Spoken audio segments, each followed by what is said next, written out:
A customer sent in a one connect box for a 77-inch OLED TV, and their complaint was that the TV would not turn on at all, not even a standby light. So let's take a closer look inside and see what's going on. For those of you who don't know me, I'm Nick. I started Nick's TV repair over a decade ago, and since then have fixed over 1,000 one connect boxes. Since we don't even get a standby light, my first check is a continuity check with the multimeter on our fuse. When I have continuity or a short, I will get a beep.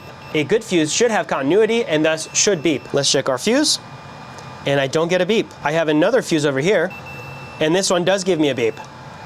Let's check one more time. Still no beep.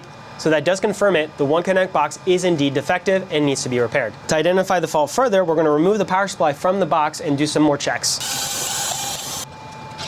Typically, a fuse doesn't just blow for no reason. It's usually because there is a shorted transistor or diode down the line. So let's go ahead and do some continuity checks on our transistors. The transistors are typically screwed into the heatsink, so let's check those. We're still in continuity mode.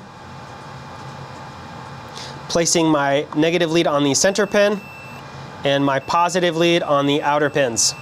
And I have continuity on this one. So this one looks to be shorted. That's going to be this component right here. Just to be thorough, let's check these guys over here as well. And I have a beep. Only on one of the legs though. That means this large component here is also shorted. Now I said they are shorted, however, to know for sure, we will need to remove them out of circuit and then recheck them. Let's start by removing the smaller transistor over here, QP802CS.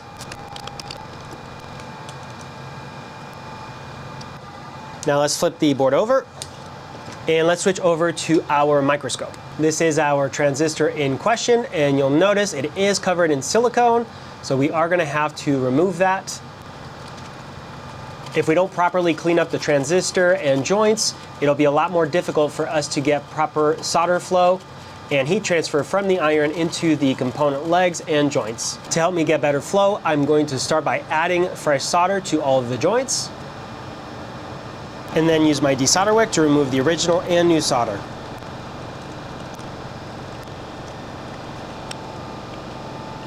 Now it does seem the first joint was a lot easier to desolder. The second and third are giving me a bit of a hard time. So I'm going to add a little bit of additional fresh solder, get good flow again, and I'm going to get a little bit of assistance with my hot air. Now part of the reason the two other joints are giving me such a hard time is because they're on very large pads. Something else I'm going to do is add some flux, and we'll try desoldering one more time. Oh yeah, look at that. I'm getting much better flow. And it looks like I'm able to get all of the solder out this time. I still have a little bit left in this one.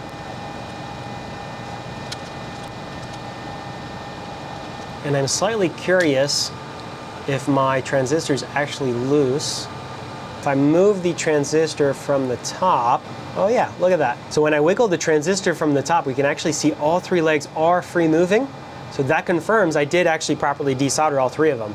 What that tells me is I can actually just remove it now. And there we go. We'll remove that pad on the back. And next we're going to clean up that silicone.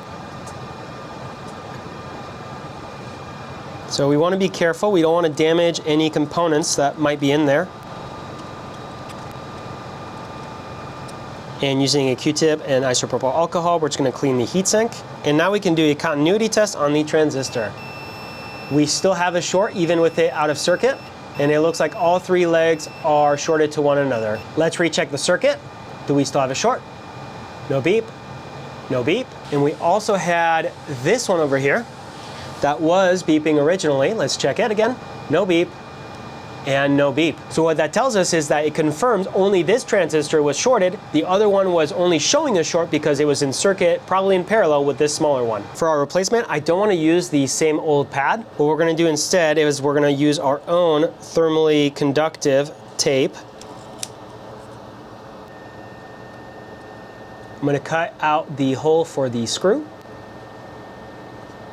I've already pre-bent the pins to line up with the joint. We're going to put our plastic cover and our screw.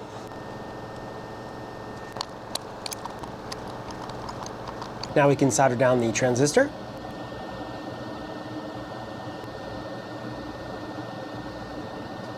We'll cut off the excess. Give the area a quick clean with isopropyl alcohol and a Q-tip. Next, let's take a look at the fuse. This one is a 12 amp, 250 volts. This is our first joint. We're going to do the same thing. Add a little bit of solder first. Get good flow, then we can desolder. We'll do the same to the other side.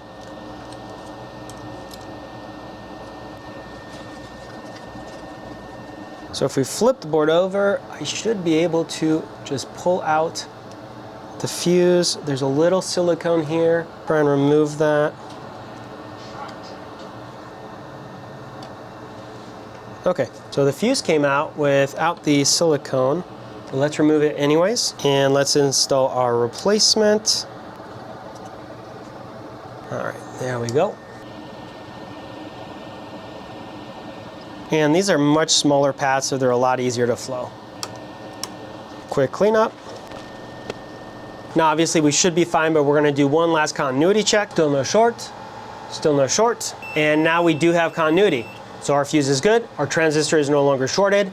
Let's go ahead and power it up and see what we get. The power supply is back in the box. I have disconnected the main board from the power supply so that it can fully turn on. Let's go ahead and plug it into power.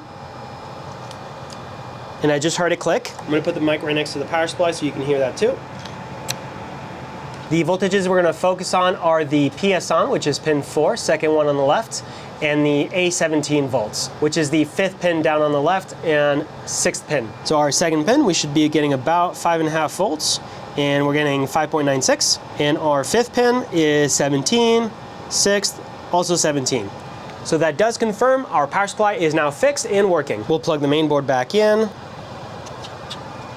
and put the box back together. And that completes our repair. If you have a One Connect box that you would like to send in for us to fix, we do offer flat rate services, which come with a 1-year warranty.